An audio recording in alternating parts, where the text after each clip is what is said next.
Hello and welcome. I'm Alex Proimos, Head of Institutional Content and Investment Magazine, and this is Market Narratives. This show is a series of unorthodox conversations with thought leaders influencing the world of fiduciary investors. For more related insights and analysis, please remember to check out our website, investmentmagazine.com.au, and subscribe for a free email. And with that, please enjoy this week's episode.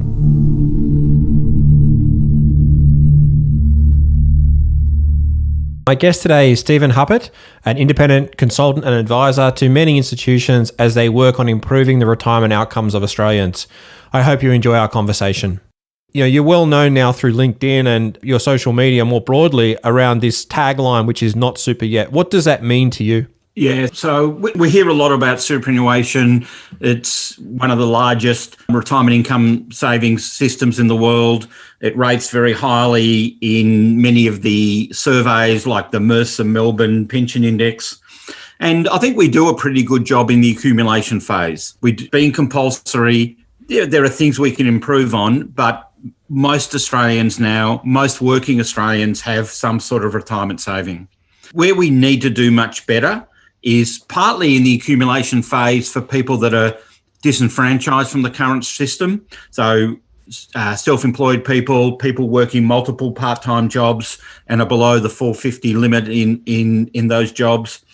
But I think a real focus needs to be on life after full-time work, on what is superannuation delivering to Australians as they get closer to retirement and then they move into retirement. I often talk about superannuation and saving for retirement a bit like one of the mountain phases of the Tour de France. When we're going up the mountain, it's really hard work and we have to put your head down, your bum up and you pedal hard. But most people, it's a fairly similar sort of experience. We've just got to keep working, saving as much as we can, make sure it's in a good fund, but there's not much else we can do as we're approaching the top of the mountain, as we're working towards retirement. It's actually on the way down is where the accidents occur. It's where the dangers and the unexpected events can occur. And that's where we need to shift our focus or to add to our focus in the superannuation industry on how we better help people transition to retirement and then have a really good life after full-time work. Before we get to the retirement aspect, you talked about sort of disenfranchised people. I'm curious to get your thoughts on what's been happening with early access. We've seen 30 billion come out to date. Is that a sign of people being disenfranchised by the system? I think it's a useful hypothesis. I think it's much too early to tell exactly all the different motivations behind it, but I can see an interesting university research project at some point in time to look at why people are taking money out. And there's lots of anecdotes in the press about people taking money out to gamble or to spend. There are the people that are taking it out to put it into their mortgages, and there are those that are taking out because they really need to do so. But I think it's very important not just to try and imagine what people think about your organisation or the system, but look at how they act. And I think it's showing us that people are seeing the money as their money. Yes, they'd like to have it for retirement, but they've got more pressing needs at the moment. And one of the things that any of us working in superannuation need to get better at talking about is the tension between future and present. At the moment, I think too much focus is given to the future self and saving for retirement. And yes, that's important, but we've got our current needs as well. And how do we balance those? That tension is going to be one of the challenges for us going forward. Is part of that tension also because there's still the pension system that's there and many people still believe that the pension system provides a good enough standard of living and that I'll always be back-ended by the government, and hence the superannuation is like this bonus that they have because the government ultimately will be the saviour at the end of the day? Look, that could be the case for many. And I think there needs to be some proper research done. I think part of it is probably simpler than that in that I've got a need today, not in 40 years' time, and it's too hard to think 40 years into the future. And just think back to what the world looked like 40 years ago or 30 years ago, how different it was. And so if we're talking to people and saying, don't take your money out today because that means you'll be worse off in 30 years, frankly, that's who knows where the world will be in 30 years. Again, there are, especially at the moment with COVID, but we've got climate change, we've got other significant challenges. I'm going to spend my money today when I can. So I think it's probably even simpler than I'm relying on the age pension. There's obviously a lot of behavioural issues here in terms of trying to get people to actually engage and think long term. What can funds do to help improve that? It is really important for funds to be able to look at the research, and there's some really good research around looking at the future self and how we help people understand where they will be in the future. How do we visualize it? It was interesting. Was it last year, before last, there was that iPhone app or the smartphone app that a lot of people were doing where they were taking a picture of themselves and aging themselves and posting it on Facebook and Instagram. That actually is very, there is a lot of scientific research that by looking at your future self physically, by aging yourself, that can help you think about saving for your future self. And even some financial organisations have used such features to try and encourage people to save for their future self. Maybe in the not too distant future, we'll be able to use virtual reality or augmented reality to help people. Don't just give them a bit of paper saying this is what you'll have when you retire, but give them a virtual reality, almost like a Star Trek hologram deck of this is what your life will be like if you keep on saving like you are, but here's what you could be looking like if you put a bit more aside. So using emerging technologies, and I think your point about using behavioural finance research to help people understand that when I'm making a decision to take my money out and do something with it today, I am penalising my future self, and I am making, as long as people are making an informed choice on that, I haven't got too much of a problem. But are they making an informed choice, and how can the industry help people make better informed choices? You talk there about the industry there and its role. Sometimes I sort of question, well, hold on, we've got these superannuation funds that are almost de facto product manufacturers. And yes, they're designed to generate returns for people and ultimately generate retirement income. But it feels that they still aren't structured to start taking into consideration all these behavioural issues, taking into consideration the journey that someone goes through as they go through accumulation, and particularly in the retirement space. How do we potentially help these funds understand it? Or maybe these funds aren't even the right structure for dealing with particularly the retirement aspect. I think it's a really good point, Alex. People talk about disruption a lot about being new products or new technologies. I think a bigger disruption that's needed is disruption of business models. And you're spot on. The current business model, whether you're looking at the profit for members funds or the retail funds, the business model is an old 20-odd-year-old, 25-year-old business model. And so therefore to try and think about responding differently is very challenging. So whether an organisation, one of the existing organisations, can disrupt their own business model enough, or whether it needs to come from somewhere else, is going to be interesting to see over the next 3 to 5 years. And I'm a strong advocate for sometimes that disruption coming from outside the incumbents. And can somebody else pick up the mantle and say, okay, you're designing the products, we're not going to design products, but we're going to design a better business model for helping people in their transition to retirement or once they're in retirement, which isn't just about selling product, but it's looking at the whole person. It's looking at their family situation, social, loneliness, recreation, thinking about mind, body and work together, thinking about their values and beliefs and their purpose in retirement. And product is a part of that. And superannuation funds can play a role in an organisation that's looking at doing something like that, but needs to be bringing in ideas from other disciplines, not just financial. Could be well-being, it could be health, corporate health, it could be mental health. Those sort of aspects need to be brought into play as well. It sounds like you're sort of advocating a retirement coach, actually. Is that a fair analogy? That's a really interesting comment because we've seen the growth of retirement coaches over the last few years, and there are a number of small organisations doing bits in this space.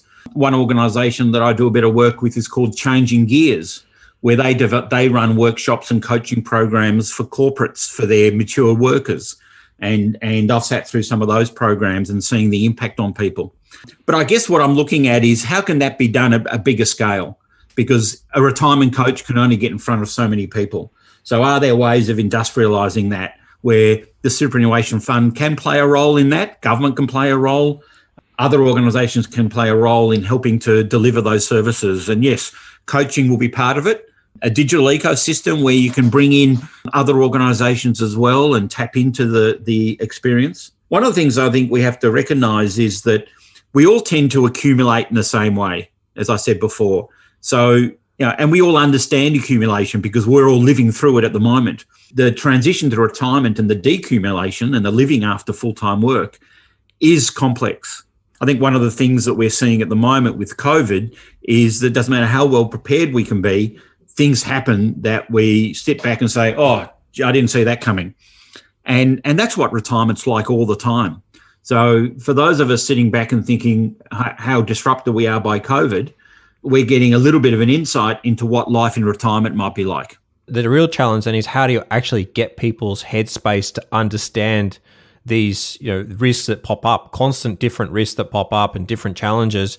I think COVID's another great example of it. A lot of people are totally unprepared. And if this is what retirement will be, and there's a lot of challenges there in terms of that whole transition, right? And what does retirement look like? It's a really challenging task to actually get people to understand that next stage of life. It is really challenging and it's complex and there's no single answer. So some of the solution needs to be a product approach and we think about the risks. And what we need to do, and again, coming back to the super, not super yet, is that we need to think of it much more from a consumer perspective. And whilst all superannuation funds will say that they're member-centric, when you look at the way they operate internally and the business models, they're often not member-centric. And yes, there might be pictures of members up on the walls, but there's still a long way to go. So if I think about risks in retirement, we've got longevity risk, we've got sequencing risk, we've got health risks. Many people, as they're into retirement now, are in what we call the sandwich generation. They're dealing with their own retirement. They might be dealing with issues around their children or things like that, but they're also dealing with aged parents. Many people entering retirement, one of the things on their mind is dealing with aged parents and aged care, and especially at the moment, it's a big issue.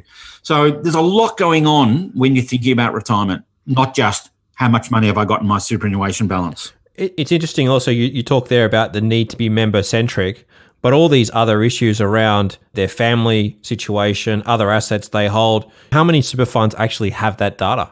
It's very hard. And that's why I can see some of the solutions being from outside superannuation, the traditional superannuation funds.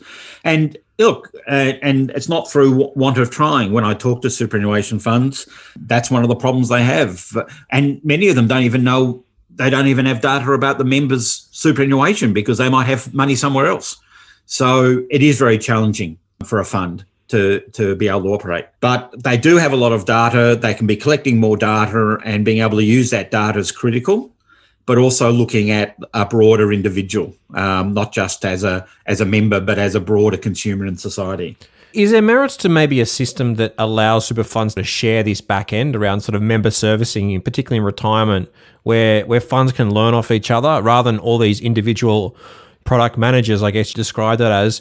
Is there some way that we can share information across the whole industry to help generate better income in retirement, generate better health outcomes, generate better connections to the age pension, this more holistic approach that you talk about? I think there is room for funds to think about what's competitive and what's not competitive and where can we combine resources to get better outcomes for Australians, not just better outcomes for my fund. It's interesting. Some funds do cooperate and share things for certain reasons. The industry funds, for example, do have a number of joint ventures, if you want to call them, or shared service offerings. But more and more, they're moving away from that model as they become bigger and start competing as well. How we actually solve that problem, I'm not sure. But I think there is room for collecting data across a broader range of funds and broader range of financial services. And hopefully the new open data regime might encourage more of that, where data is shared more across various organisations and the data becomes owned by the person rather than by the financial institution. You talk quite a bit about the data aspect. What do you see that funds aren't collecting now, or maybe they do have and they're just not utilising it in the best way?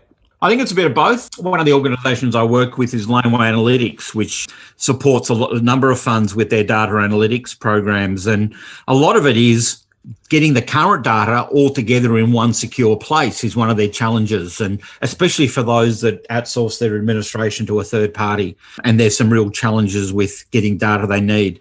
But what I'm seeing, which is really interesting with some more mature funds, once upon a time, probably 90%, even 100% of the data they had on members would have been administration data. The shift we're seeing now is data being created outside of the core administration function. So, for example, the website, an interaction on the website, calls to the contact center are coming through and they're recording them and converting text to data and doing analytics on that. So, yes, the more mature superannuation funds are recognising now that data is not just contributions, date of birth, those sorts of very basic data sets, which is what superannuation data would have been even 4 or 5 years ago. Mm-hmm.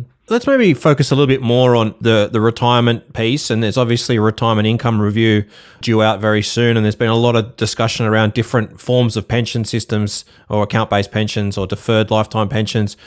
Curious to get your thoughts on what's the most effective way in addressing some of the broader issues here. So I've got some pretty strong views on retirement products. To start with, an account-based pension is not sufficient for all members, and we need to be much more personalised. So it's all very well to collecting data and using that data for marketing, but why don't we also use that data to understand people's preferences around products and about their risk appetite?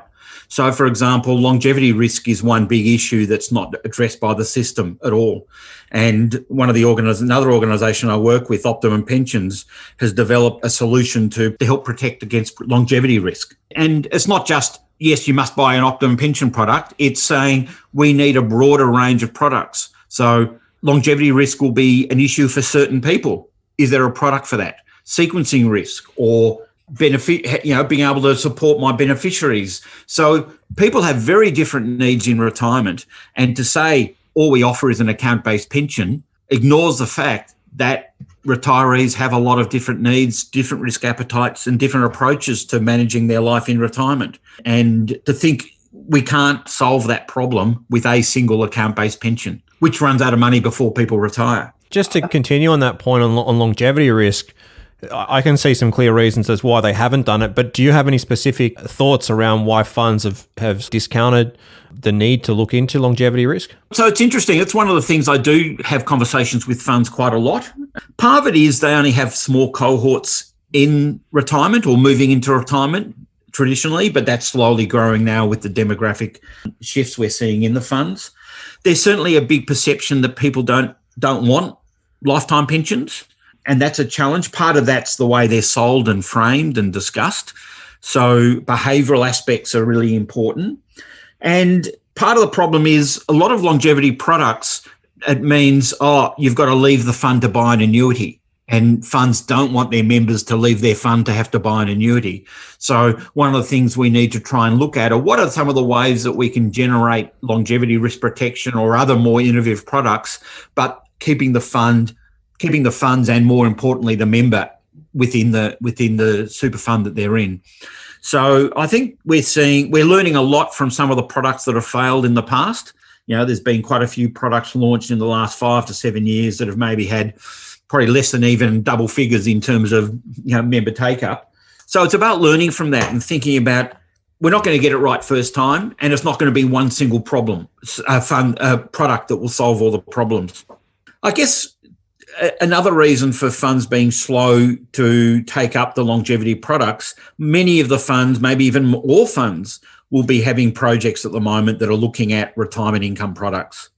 Some of them are looking at longevity risk and insurance-based type products. Some are looking at investment type products. But for all funds, they're struggling to balance those strategic longer-term projects with the immediate needs of, this year it's COVID and early release. Last year it was Protect Your Super and the other outworkings of the Royal Commission. The year before it was the Royal Commission itself. So I do have sympathy for the funds that they're under a lot of pressure to be reactive rather than proactive. And I think the successful super funds in the future will be able to operate at two paces. Yes, dealing with the day-to-day crises and urgencies which do come up a lot, and we can't ignore them. but to be able to do what's important, not just what's urgent. You mentioned there a little bit about the risks there and longevity, and what comes to me is the potentially for some of the funds industry or even the retail funds to end up pooling that longevity risk and almost create their own style of insurance. Is that another alternative? I think there's an interesting conversation to be had there and how possible that is, and even will that be a big enough pool? What we're doing with Optimum Pensions is actually using a large global reinsurer to provide the reinsurance to the longevity risk, because it is hard to protect against longevity risk, absolutely. I think the industry at some point in not too distant future will probably be big enough to be able to do that if we can get the cooperation on that. And I can understand why funds are hesitant to do that. So maybe using insurance companies. Funds currently use insurance companies for group risk. There's only one superannuation fund that has their own insurance company. So if they're happy using an insurance company for group risk while people are accumulating and life risk, why can't they use an insurance company for longevity risk? We have seen globally in insurers offering these sorts of longevity products, but haven't really seen it here same way. And part of the problem here is the super funds tend to operate not what's important for them or their members, but what prioritised from the government agenda. And, one of the things we saw, we've got a retirement income review. It's been given to government. No one quite knows when we're going to see it yet. But even the terms of reference of that retirement income view were pretty narrow, I thought, where it was fact-based, collecting information, not making recommendations. And the other thing we saw was in the buried away in the announcement, was it last week, the week before last, the economic update that Josh Frydenberg gave was a comment about the retirement income covenant being deferred. And I think most people probably even missed that in that announcement. So funds will look at that and say, oh, great, we can defer developing a retirement income framework because the government says it's okay to defer it. Whereas my response would be, actually, isn't that the fundamental reason for having a superannuation fund is retirement income? So wouldn't one think that we've got an insurance framework, we've got an investment framework, wouldn't we want to best practice have a retirement income framework rather than waiting for the government to tell us we have to? Some of these things are just political footballs, and obviously with COVID, it just gets kicked down the road even further. But I'm curious around the terms of reference for the retirement income review. What specifically were you thinking that you'd like to have seen included? I would love to have seen more focus on retirement income. I suspect, even if I look at the submissions, and anybody that's got a bit of spare time, I always recommend looking at submissions to government papers or reviews or inquiries, because you can learn a lot about how people are thinking that way. But a lot of the submissions, and a lot of the public comment about it's been on things like, should we go to 12%? Or should we include housing? Or things like that. And now all those things are important. But a lot of the commentary I've seen, especially should we go to 12%? Should we make superannuation stay compulsory even as an extreme view? What do we do about the $450 a month limit? They're all important issues, but they're again talking about the accumulation phase as opposed to what happens once people have retired. And unfortunately, that's the focus, not just from the funds and the industry, but from the government. And we saw the same thing last year with the release of, or very early this year with the release of the APRA MySuper member outcome heat maps. One would have thought member outcomes should be talking about retirement income, and yet it's all about fees and investment returns. And again, it's only talking about the accumulation phase. So even though superannuation is meant to be part of a retirement income framework, it seems that most of the conversation is focused on the accumulation phase. How can we get more money in? But for many Australians, what they've got in the system is what they've got in the system, and it's how they can best use it when they retire is what should be important to them. It always comes back to the whole idea of what gets measured is what gets managed. Maybe if there was this heat map approach that was taken to retirement, it would actually force funds to actually do something and be more innovative in their approaches. Yeah, that's right, and that's why I was very encouraged by the retirement income covenant and the retirement income framework requirement, and the fact that funds would have to actually look in, be able to demonstrate what they're doing, how they've thought about retirement income provision for their members. So, at least it's coming. When it's coming, we don't know. I mean, it's been delayed, and will it be delayed again? Unfortunately, it probably will. But I'd certainly recommend funds not to wait. Especially some of the larger funds need to be thinking. We all talk about superannuation being long-term investment, and yet we make quite short-term decisions strategically for our funds. Funds themselves should be thinking about longer term when they're doing their strategy, when they're doing their business planning, the same way they ask their members to make long-term decisions when they're doing their investments.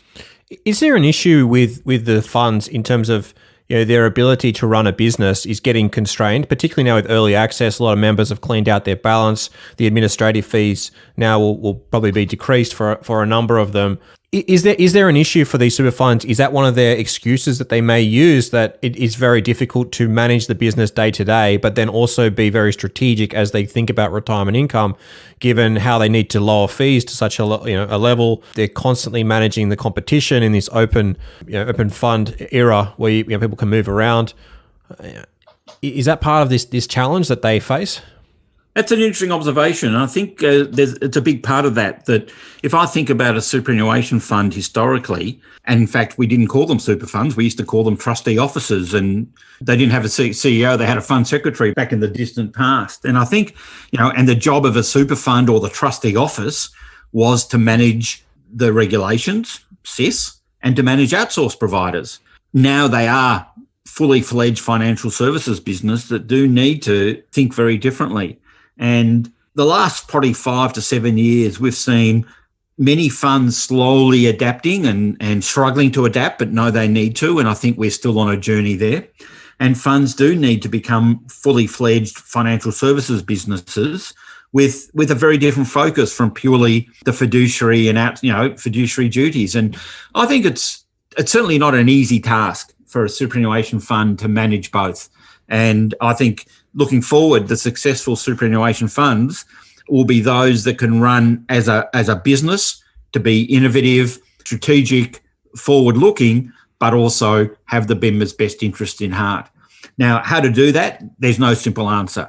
And it is going to have attention. We've got, as soon as you have boards that are selected, board members are there because they're there for their fiduciary responsibilities. They're elected, they represent the members or the employers.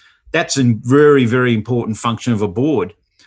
Almost by definition, the same people aren't the sort of people you'd want on a advanced, innovative retirement income business or retirement financial services business. So I do have a lot of sympathy for superannuation funds and their boards that are expected to do both. And that's where it comes back to innovative business models that I referred to earlier. We need to think about different ways of operating a retirement income business. Question that comes to mind, and maybe highly controversial, but are a lot of the retail funds maybe better set up because they've got the backing of a balance sheet that they can do things? They've also got these boards that are probably a little bit more questionably business minded in terms of thinking about how to manage the business and the fund side and then develop products. Retail funds may be in a better position.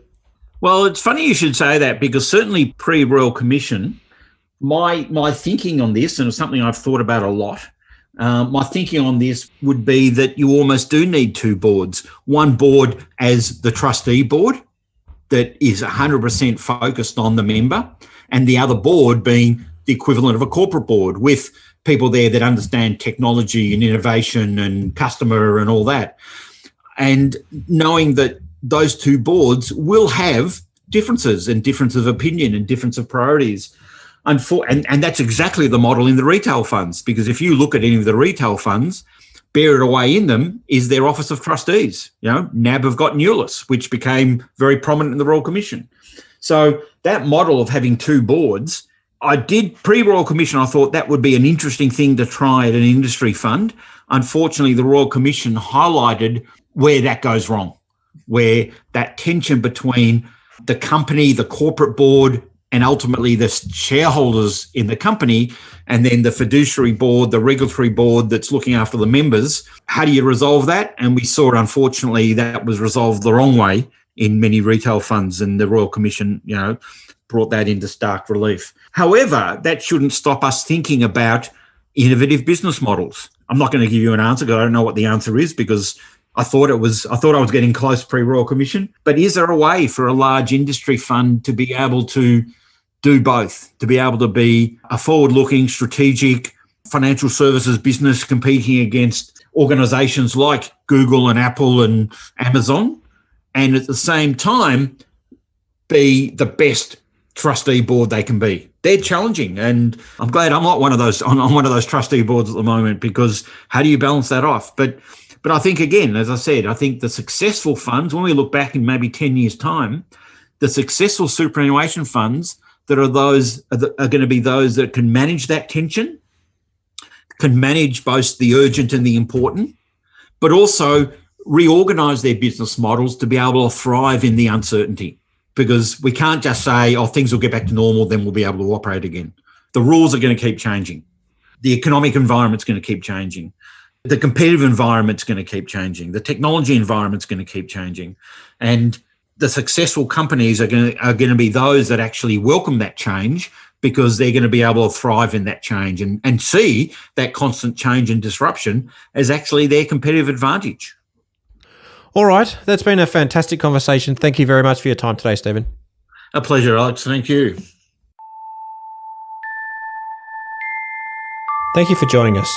All views expressed on this podcast are subject to change and do not necessarily reflect the views of Connexus Financial. This podcast is for educational purposes only and should not be relied upon as investment advice.